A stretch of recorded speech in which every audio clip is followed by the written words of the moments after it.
Hello, everyone, and thank you for being with us today for this new episode of What is New in the World of Blockchain. The topic that we are going to cover today is very interesting. It is the concept of decentralized autonomous organizations, DAOs. It is a really important achievement in technology to support wide-scale coordination of human activities in a manner that aims to outperform across various metrics the traditional hierarchical and centralized organizations. Imagine a company that rather than being despotically run by a CEO that everyone's got to obey, it is able to balance objectives and resources and activities and allocate what is needed in terms of energy, financial resources, and everything else, human talent, to achieve them.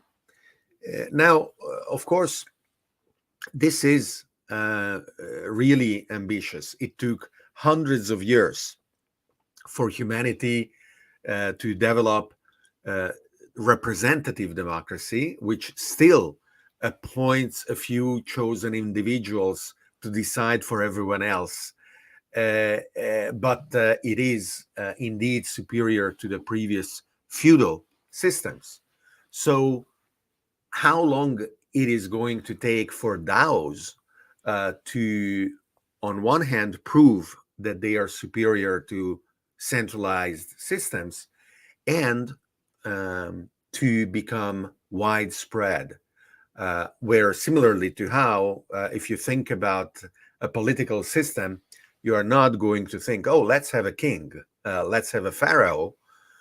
In the future, when you are designing a new system, you will not think, oh, let's appoint someone else to make decisions for us, but you will say, okay, what if we could participate in the decision making? And well, not what if, that will be the default at that point, at least that is the assumption. So my guest is Matan Field, founder and CEO of DAOstack. And Matan, welcome. And I am very much looking forward to our conversation. Thanks, David. Really glad to be here.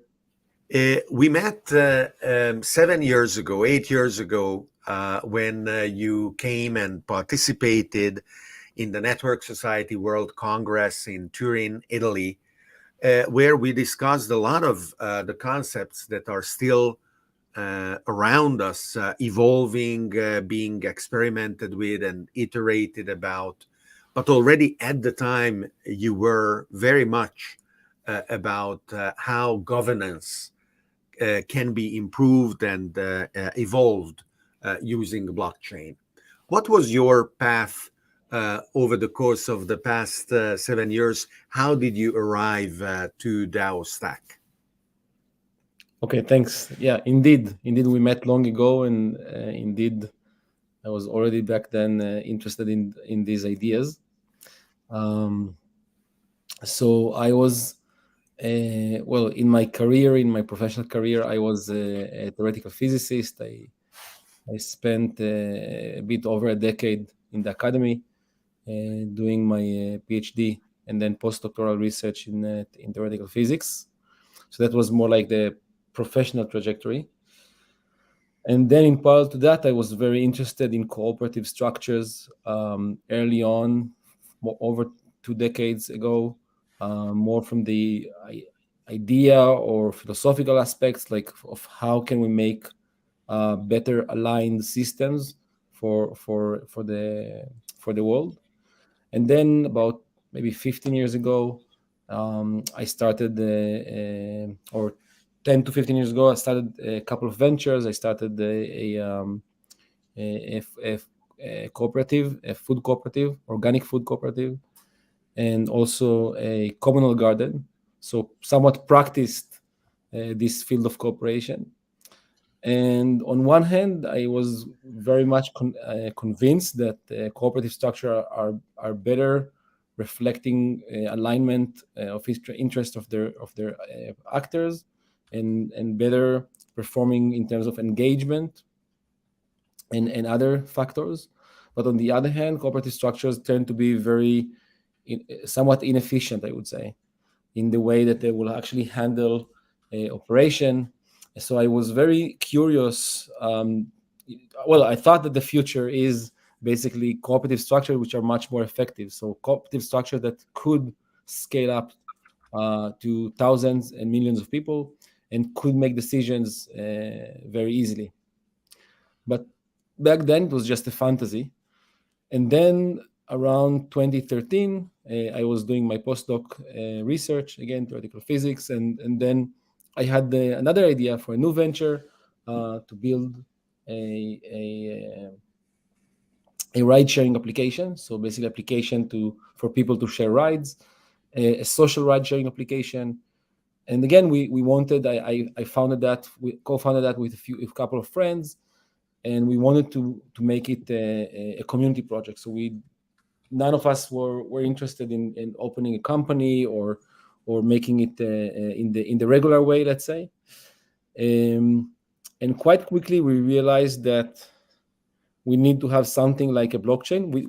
I didn't know about the blockchain back then, but we knew about the need to programmatically distribute value to those people who create the value in the network. And then through that, we discovered the existence of blockchain, basically of Bitcoin back then. And also Ethereum, just the same months we started to work on this ride-sharing program, the same months Vitalik Buterin, back then 19 years old, he proposed this idea now called Ethereum. Back then it was just was an idea, it was a paper. And when we looked at that paper, we instantly realized that that's what we are talking about. Like, that's what we are missing, the element we are missing, the technology to programmatically distribute value to those who contribute value to the collective, to the network, and programmatically make decisions. And along with these ideas of smart contracts, I mean, the ideas of smart contracts were older than Vitalik, but Vitalik was the first person to say, here, that's how we are going to implement smart contracts, or make them real. And along with that idea, already back then, some people, including Vitalik, said, well, what could you do with these smart contracts? You could do this science fictitious thing called decentralized autonomous organizations, or organizations that are somewhat run by code. And for me, that was a complete immediate click, because I immediately thought that that's what was missing for organization, which will be both cooperative and scalable in the future.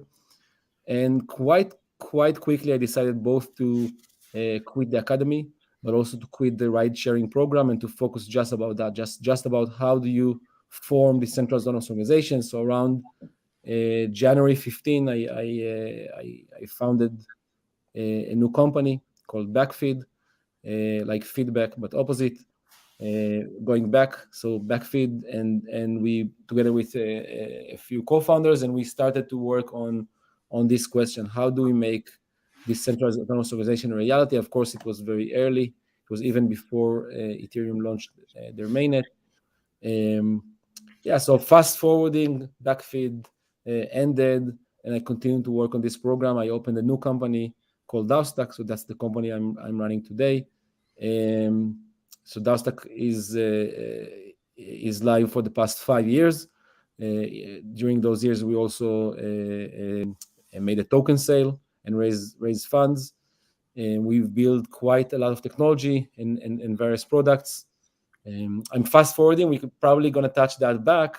We've done quite a lot of experiments. Actually, I think what could be useful, and I'm showing the DAOstack website, let's say halfway down, is to illustrate the concept with these examples, right? Because both in my introduction and then we spoke about DAOs very abstractly, but these are actually concrete examples of what DAOs can do. And I think they are very clearly exemplifying, well, why then a DAO could be advantageous. So that's interesting. I'll say a few words about those use cases, but I also want to say that's how, I mean, this, I have to admit, this website hasn't been updated for the past 2 years, but we kept working quite quietly about our vision, and I'll say something about this. So everything that you see here, and again, I'll explain what are these kind of DAOs. Everything you see here is what I would call DAO 1.0, and I'll explain a few use cases. But then when we continue forward, I'll also tell what I call DAO 2.0, which I think is going to be very, very different, and much, much more exciting. So DAO 1.0 is still, I mean, yes, it's like a democracy, or just like, it's a cooperative structure. It allows for somewhat cooperative ownership of things, but still the activity, the collaboration is a bit narrow. So if you have a few thousands of owners, maybe you'd have a few dozens of active collaborators. So Grants DAO, for example, is the case where you have maybe a big project. It can be a blockchain project. It has an ecosystem, a community, and people in the community may ask for funding to work on their own product, on their own project, which is part of the ecosystem. So it's somewhat related to the project. So it's an ecosystem DAO or a grant DAO. So basically a DAO allocating grants to people who make projects inside that ecosystem. It could be the grant DAO of Ethereum, for example, allocating, or just like the Ethereum Foundation, allocating grants to projects who build on top of Ethereum. So that's basically a grant DAO. You have protocol or DAOs or DApps or DAOs who control protocols. This is, in fact, was very accurate. That was written before it was manifesting, but then during the year of 2020, almost or virtually every DeFi protocol in the Ethereum ecosystem became a DAO.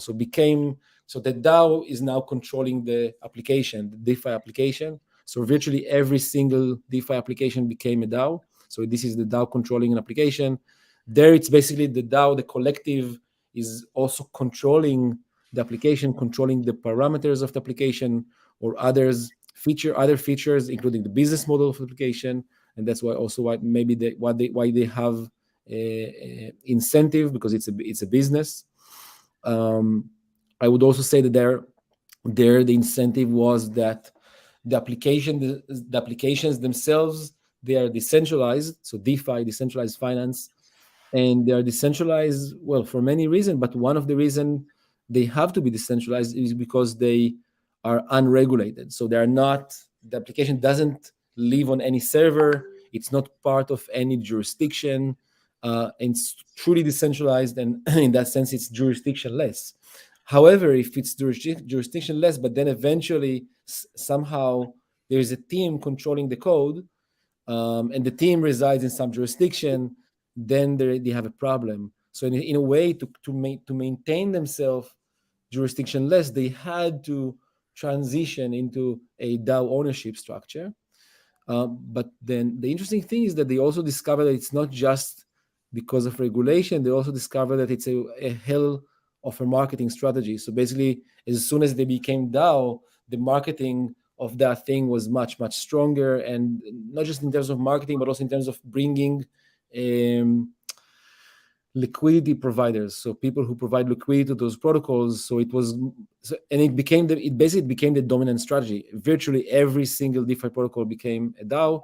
But again, this was written much before that. Physical DAO would be something like a large number of people controlling some asset, maybe a hub of offices, something like that. An alliance DAO is the situation where several companies wants to form an alliance, a coalition around a shared project, shared target, and then they form an alliance DAO. But all of these, what's the common of them is that they basically back then and actually it's still today. If you look at all of the DAOs in the world today, the way that they look, they're very simple. I mean, they're fantastic. Don't get me wrong, they're fantastic and mind-blowing, but they're still very simple in what they do and how they operate. So You essentially, mentioned a challenge where you said there may be thousands of members, but those who are active are maybe just a few hundred or even just a no, few dozen. a few dozens at maximum, few dozens maximum. That's or like well, depending on. So there are sort of like layers of activity. There could be ownership, which is easy to coordinate. So owners, you could be thousands or even tens of thousands. That's right now the maximum is tens of thousands. In terms of votings, I think the maximum right now is about a few hundreds people who actually vote. And then in terms of actually engaged, so people who propose or execute, or collaborate and coordinate and participate in calls, you would find the largest DAOs would have 40, 50. So that's roughly the numbers. So again, we're still speaking about structures which are mind blowing, but they are very, very small in terms of actual activity. And our vision, and I think we are heading there. Our vision is towards DAO 2.0. And what I mean by DAO 2.0, in DAO 2.0, I mean the actual ability of millions of people to collaborate and work together to solve complex problems. So I would argue that today's most complex problems of humanity, basically, say climate, um, they are complex problems, and the only way to solve them is by forming complex collaborations, and that requires a much higher degree of coordination, and that's what I call DAO 2.0. And I think it looks different. It actually looks different, and that's what we're working on right now. So, and I would predict that this year we're going, and not just by us. I mean, I see it all around me. This year we're going to see started to see new structures, totally new structures, much more much richer structures that allow for coordination and collaboration on a much larger scale, let's say 100x scale of what you see right now. And this will start to be interesting. It will not just be 40 people discussing on the phone and then making one vote a week.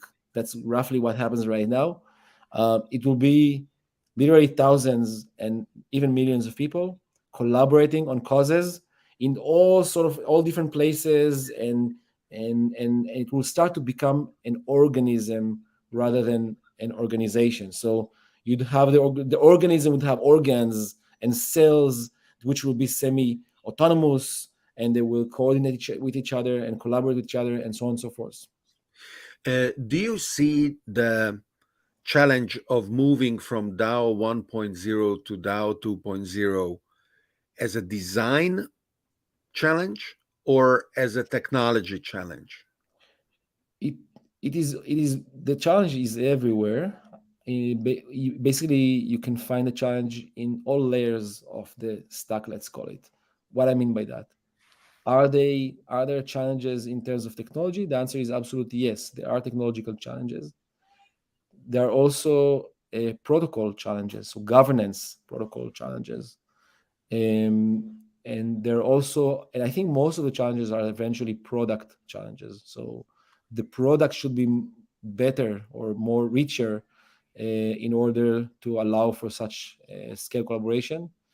So the really challenges all over the stack, but I would say mostly product. I have to stop for a moment. I have a crying kid next to me. Okay. It's night here in Okay. Israel, but let me try to find a solution. One of my older sons No, maybe can support no that. problem. No problem. Of course. Of course. Thank you.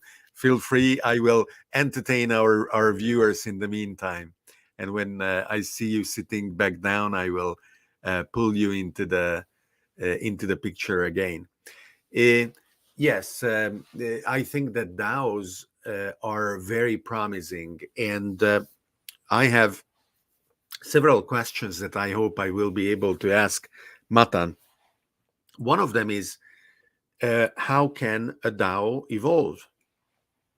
When we talk about 1.0, 2.0, the image we have in mind is of a step function where we try to forget about the effort and the investment that the previous generation made, and we believe that we can discard it when the new thing comes around.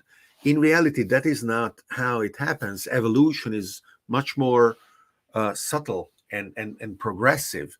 And as a consequence, what also very much matters is the upgradability, the evolvability of governance in the DAO structures. So now that Matan is back, I will ask him this. Worst case, my 4 years old girl will join us soon. So. Oh, wonderful, wonderful. She's welcome. So is DAOstack, the organization, a DAO? That's a really good question. I wish it to be. It was not a DAO, or it is not a DAO, but in fact, our aim is to DAOify us and DAOify the activity. For a long time, we wanted to DAOify it, but we also wanted to achieve the goal. So it's a chicken and egg, right? Like you're aiming to build a platform to produce complex or effective collaboration at scale or at some scale. But it should be effective because you want to produce something that works and which is innovative, and you don't have yet the tool that allows such innovation. We feel that right now is the time. So we feel that right now the tools that exist are good enough to form a collaboration which is at least not inferior to the company structure, to the corporate structure, and even superior in some senses. And I think, but the nice thing is that the tools are improving very, very fast. So the effectivity and scale of DAOs constantly increases. So I think we're just now in a transition point. So initially, the effectivity of company is basically proven for many years. But then the effectivity of DAOs, they started very small, very low, right? But then it keeps improving. And I think we're now in transition point where it's actually, if you work in this field, it's actually better to become a DAO. It's actually more effective to become a DAO, but that keeps growing, accelerating exponentially. So yes, I think now is the time to become a DAO. Maybe even a bit late, but I think now is the time, and we are planning to. And of course, what you said about the chicken and egg is perfect, because that was exactly the case. You could ask a dinosaur, how did chicken evolve? And the dinosaur would say, what are chicken? But now we have chicken that give birth to other chicken through the egg. So yes, the dinosaurs laid the eggs that were dinosaurs again, and then laid more eggs. And then through the evolution, chickens came out of eggs, maybe without even calling them chickens for a long period of time, until it was undeniable that they were chickens, and the dinosaurs, we now eat them rather than the other way around. So we mentioned two roles: the goal of the designer, and by designer I mean, of course, the person that designs governance structures and how policies are implemented. And we mentioned technologies, so people who code and people who are able to architect APIs, and how the various systems are implemented in an infrastructure, which itself is partially decentralized, because still our internet infrastructure is excessively dependent on systems that became centralized, like the cloud servers and the DNS infrastructure. A third player in this complex ecosystem is what we could call the managers, the business people, the entrepreneurs. So what you are saying is that the entrepreneurs that get together and say, wow, let's found a business, and this will be a startup that addresses challenge X.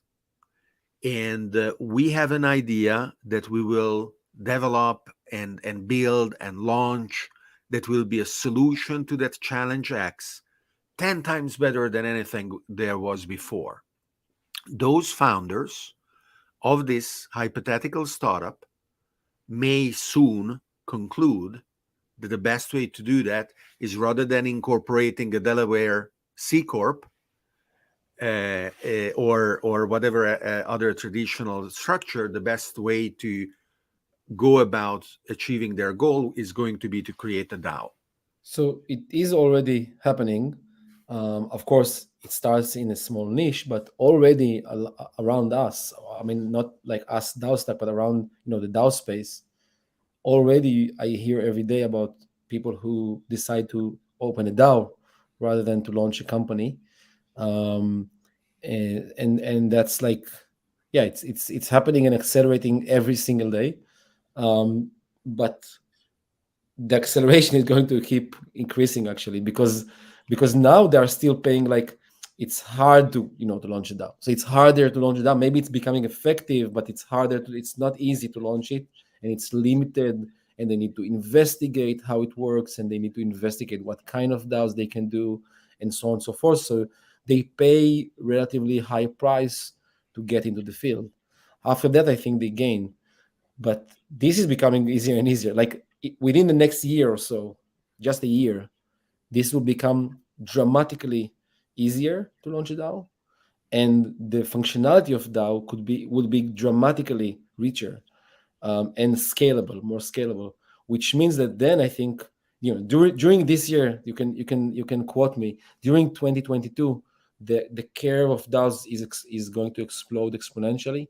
And already people talk about thousands of DAOs and millions of people participating, and that's going to be mainstream. So maybe hundreds of millions of people participating. So that's where we're going, and very fast. So, but I think DAO 2.0 is a critical moment in that evolution, because I think right now DAOs are showing what is in principle possible, but still it's not really possible in the sense of what we dream about. Like, we're dreaming about millions of people collaborating about shared agendas. That is not yet the case, or that's not yet possible, but it is becoming possible very fast. So there are already solutions for incorporating your company online, and maybe a year ago or two, one of the very successful online credit card e-commerce platforms, the name escapes me now, it's not Square, the other one, launched a system specifically geared towards entrepreneurs who are not US residents, so that they could very rapidly incorporate and launch their startup in the US. Is that what you envision? Kind of a wizard, an online wizard that enables a team of founders to launch a DAO, and then there are ready-made governance support structures that are available to them? yes, absolutely. So there will be templates or wizards, as you say. There are already such, but they are still quite primitive. But it's improving every day. So I think, I mean, by the way, it's improving because that exponential growth has now pulled tons of energy, tons of resources, budget, capital, attention of people. So if what you see right now is the outcome of what people developed a year ago. But a year ago, and if you compare right now to a year ago, the amount of people, resources, attention, teams that were working on these increased maybe 1,000x or 100x for sure. Which means that what you're going to see in terms of outcome of product in a year from now, in terms of products, is going to be 100x. And that's even hard to imagine what that means. So absolutely, you're going to see wizards of DAOs that you can in a few minutes launch these entities. I'm confident that you will be able to configure their governance system, their economics, their structure, their causes, even their legal structure, okay, in the real world, to allow them to make moves or own things in the real world. That's already happening. Everything that I'm saying is already happening in some sense, and it's improving. So yes. So, in the so year that's how it you came do. into my mind that the company Stripe and Stripe Atlas is a powerful, safe, and easy to use platform for forming a company by removing lengthy paperwork, legal complexity, numerous fees, helps you launch your startup from anywhere in the world. So basically, this is your template. Yeah. and probably you have plenty of ideas. You don't need this template either. Uh, what will be the measure and the metric of success of the DAOs 2.0 that will prove to an increasing number of people, wow, this is how things should be done from now on? Right. So that's a good question. So I mean, you can think of metrics, but I wanna actually argue something more binary. So basically, there are different metrics along which DAOs could be superior or better or more effective than companies. We can discuss those, but I think the clearest signal would be that the moment where DAOs can solve things that any other institution in the world just can't. So it's a binary improvement. Okay. So we can think about DAOs as, let's say, a business, and the business operates better. Now, I think that's already the case in some instances, and it's going to be much more so the case in a year from now. And when I say better, it could be 100x better. Okay. So it could be a hell of improvement. But it's even becoming more interesting. And now okay, now when you say better or 100x better, so you say better, 100x better in what? For example, in its ability to expand, to grow, to scale, its ability to pull resources, in its ability to raise funds fast, in its ability to market itself organically more effectively, in its ability to produce, products in parallel fashion, and so on and so forth. but it's becoming more interesting, and I'm arguing that's around the corner, and around the time scale corner, and that's what I call DAO 2.0. The moment where DAOs can solve problems that no institution today can solve. So right now, basically, we're in a gridlock. Why?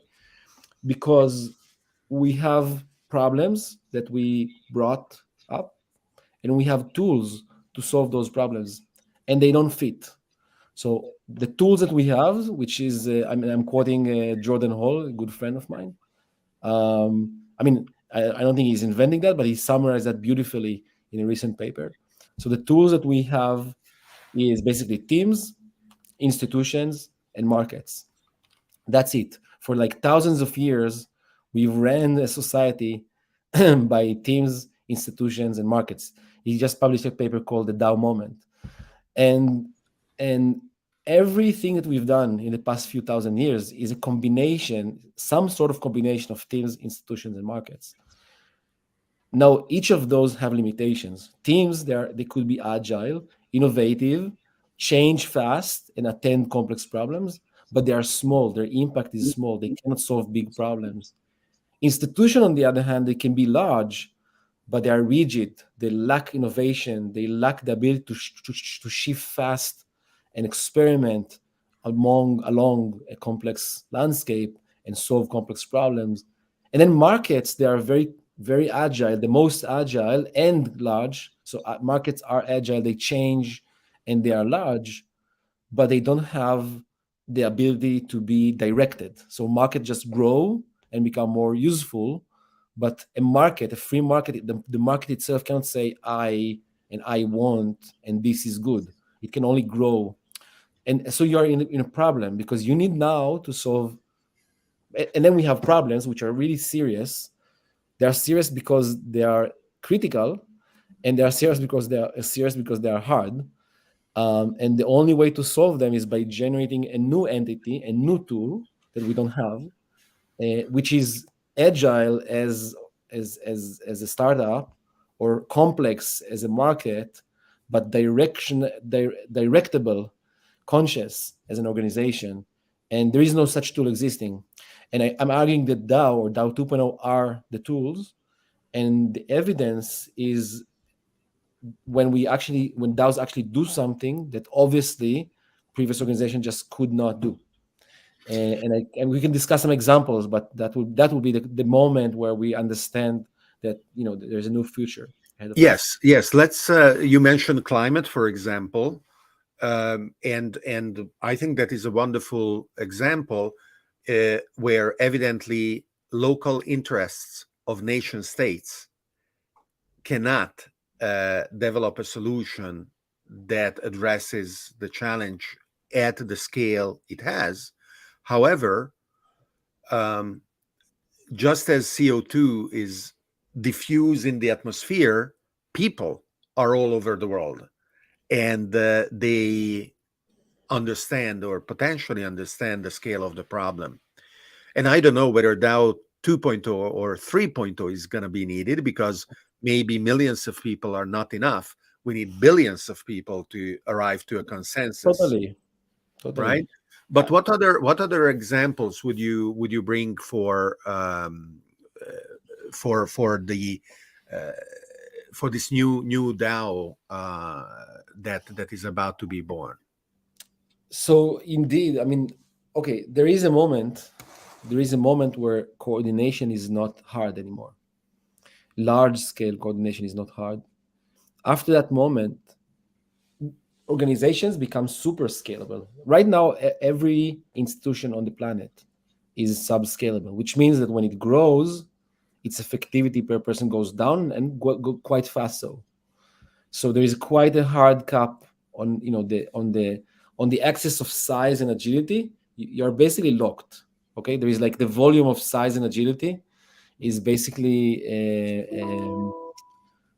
so complexity and impact. Complexity, so size, impact, agility, complexity times impact is quite locked.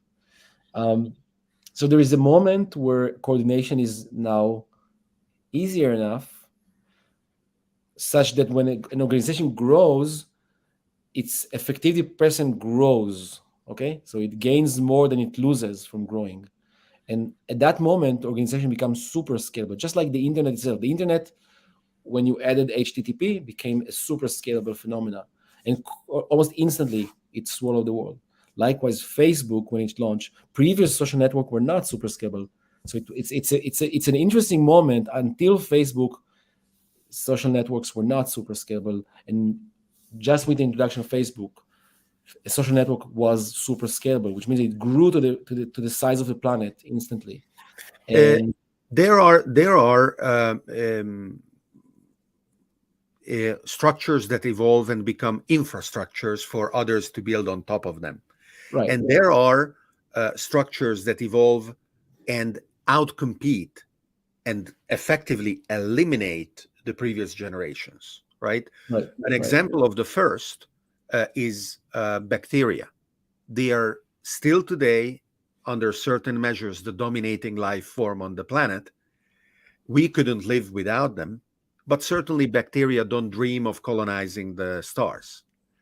So even though we depend on them, we can say that we are more complex, we are more ambitious, we can imagine different things.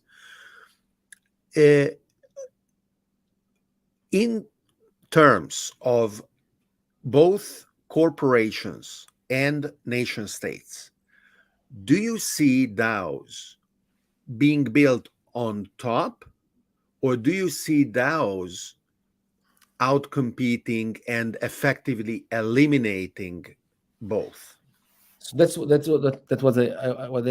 where I was heading towards.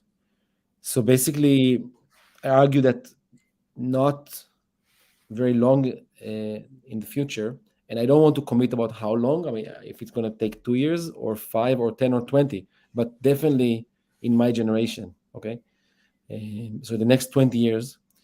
And again, I'm very optimistic that it's going to be much, much faster. But there would be an organization who would have 100 million people, maybe 1 billion people. Maybe, also people are not democratically distributed in terms of their influence. That's not the case in the world. So it could be 100 million people that have majority of the influence in the world. Mm-hmm. And this organization, this organism, is going to have the economic power which is larger than any other nation state on the planet, including the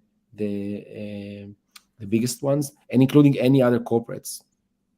And just as corporates have weight and decision power over nation states, when you have such, and just as the biggest nation states have a lot of power, political and economic, over other nation states, when this organization is going to be formed, it would have the power to set the agenda.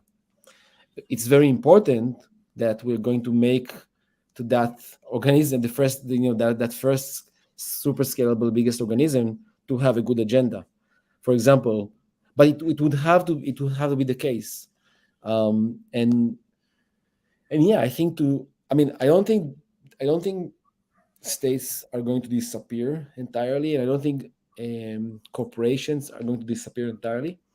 I think that what will happen is that there will be a shift of powers between the former, the previous institutions to the new institutions, and I think in a sense the older institution will just become a part of the new institution. So, you would still have maybe local nation state, but they will be to some degree governed by the global institution, or there would be corporates who would be part of larger, or in a sense they will be actors inside this field, and over time more and more infiltrated or absorbed. Absorbed is the right word. And you ask about use cases, so yeah, it's very easy to say to go to the biggest use cases such as new nation states or global nation state, or solving climate or solving peace, whether it's Middle East or Ukraine, or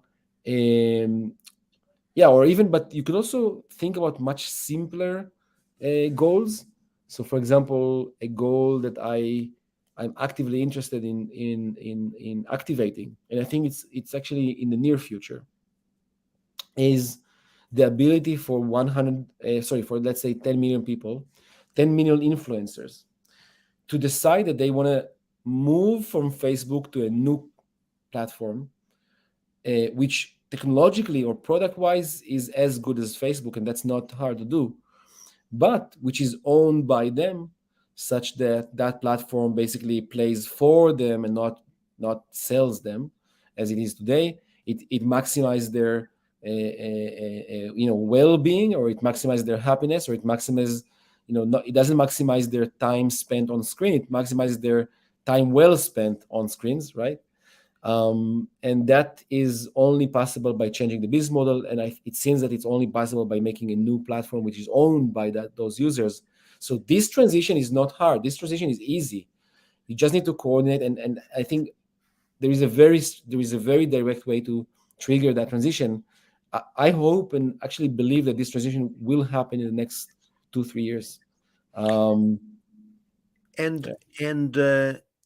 The opportunity is really to increase exponentially the effectiveness of turning ideas into action.